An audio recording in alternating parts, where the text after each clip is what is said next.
Hello, this is Hack Your Curiosity, and today we'll be talking about memory and proper study habits. Now, I wouldn't exactly say proper study habits, but study habits that would increase your ability to actually learn uh, better. And how would you learn better? By memorizing the information that you've taken in for a longer time rather, than just forgetting it after like 3, 5 minutes.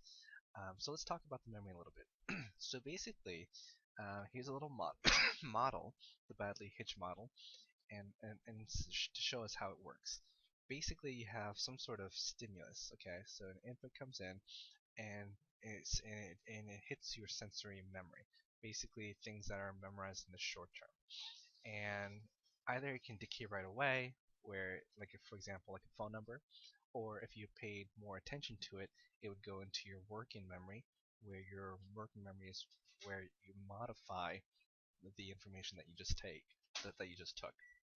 Now, most students who study, let's say in high school level, middle school level, what they do, let's say they try to memorize an equation, like for example, a squared plus b squared equals to c squared.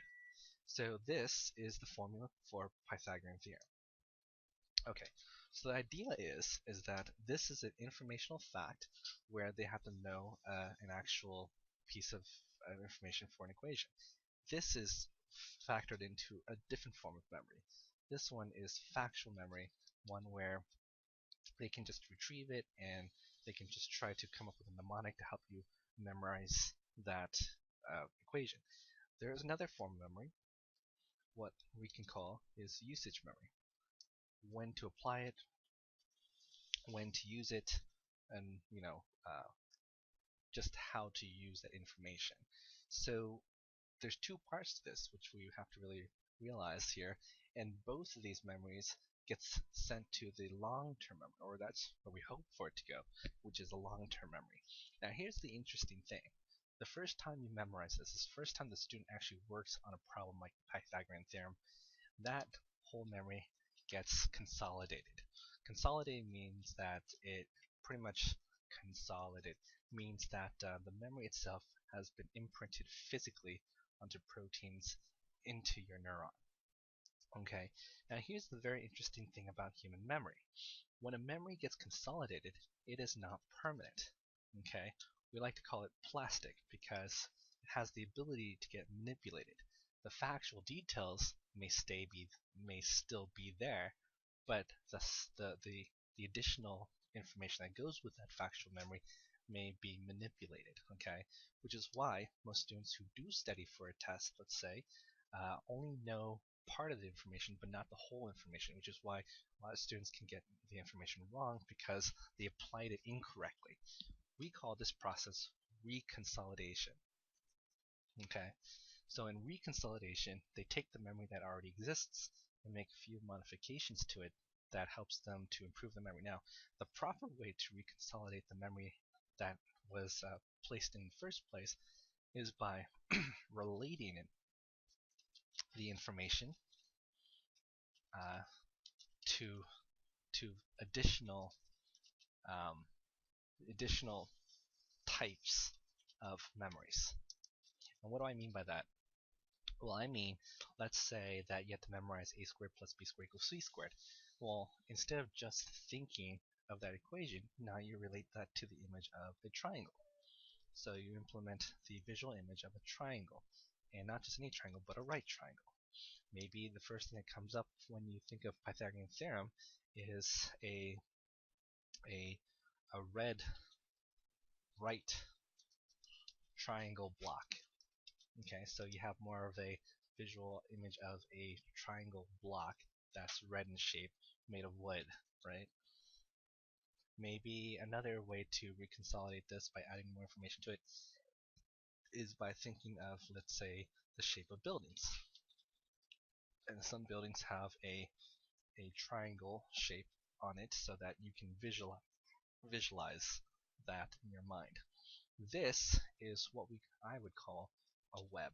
Okay, by adding additional information to reconsolidate the information that you know originally, you can strengthen the memory.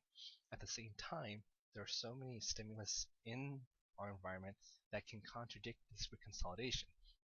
The reason why I think most students can't remember everything that they're supposed to do is because of the amount of knowledge that they try to take in one day. For example, my theory goes like this. Let's say the student has first period math class, okay, and they learn that formula, the Pythagorean theorem. Well, in second period, let's say he learns about world history, about, let's say, the Romans, okay, and then in third period, he learns about chemistry. Do you see what's happening now? With the first memory that's in place, that memory gets consolidated. But from that time period of when it's being consolidated to the next period of where he's learning about world history or the next period where he's learning about chemistry, that information can be slightly manipulated. Two things could happen. One, you would have something called the recency effect. That's when the new memory replaces the old memory. Okay, so the memory of Pythagorean theorem can be literally wiped out because of all the other things that they've learned in that same day. Or two, this person can actually have a manipulation of the memory. So the reconsolidation of that memory has manipulated the usage of that memory, so they wouldn't actually remember how it works anymore.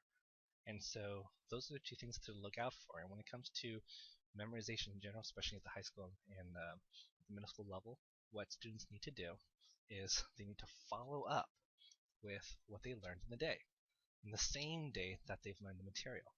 So going home, they should take pretty much an hour of their time, if not 30 minutes. Definitely at least 30 minutes at a time, to take a look at the information that they just learned and to try to recap or reteach what they taught themselves in that day. Why? Because then you can really define that memory that they've just memorized.